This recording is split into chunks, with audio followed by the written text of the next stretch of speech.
This is Warriors TV. My name is Phil Dowson. This is Dan George.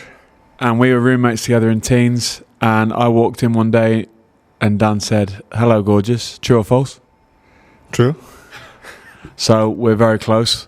Also, Dan George is Welsh. I am English, and Cooper Voon is Australian, but he has gone home. So no questions about Australia.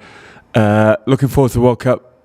Dan, Wales, chances of getting out of the group now they're missing their two best players? I think Wales should do really well. I think Wales will be there. Wales will be there or thereabouts. I think the question is who's going to go through with Wales. For me, that's the big one. Wales have been playing some good rugby. They had that little hiccup at the start against Ireland at home.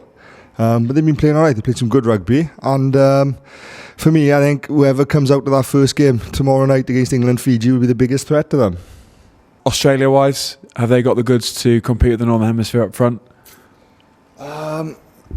Again, comes back to how things go. England, credit's due, they're exceptional at home.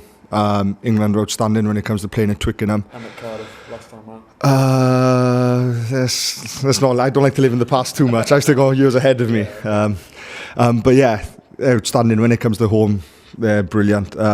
So I think it's going to be a real tough ask. This group, I think Fiji, the way they've played in the summer in the Pacific Nations, can blow the group wide open. It's just going to be exceptional, this group, and I think Friday night's just going to set the tone for the whole World Cup. I think it's going to be such a sort of exciting game. I hope England don't dull it down too much with too much set piece work, but I think that's the only way they're going to try and beat the Fijians. England-Wales is always a lottery. Last 5-10 years, it's been pretty close, so that could go either way. And the Australians, with the backline they've got, my question marks would be over their set piece, scrum-wise, line-out-wise. Can they live with Wales? Can they live with England? But everyone wants to beat England. That is the key. It's that age-old thing, isn't it? That your two favourite teams are your home nation and whoever's playing against England. Yeah. So that's what it's going to be as well, especially with England being at home. I've never really been bothered by Wales because I couldn't really care less. The last thing I would say is that the teams that I want to see actually do well outside of obviously England and a few of the favourites is either Samoa or Fiji. Fiji maybe not quite as much because they're in the same group. But in order to grow the game and in order for it to get bigger, a side like Samoa who have so many good players, you see in the league like Ken Peacey, George Peacey that I've played with, Khan Fataliti, guys, all the Chiulangi brothers who've been in the Premiership. It'd be great to see them go further on. So it's not just the usual sort of candidates in the last 4, the last 8. So my second team will be a Samoan team because anyone but the Welsh.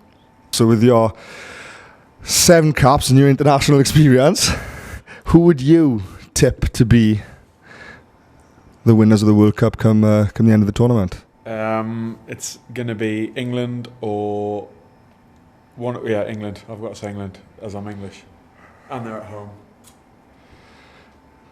Yeah, Who would you say? I have to go Wales. England. I don't think England get out of the group. Fiji then.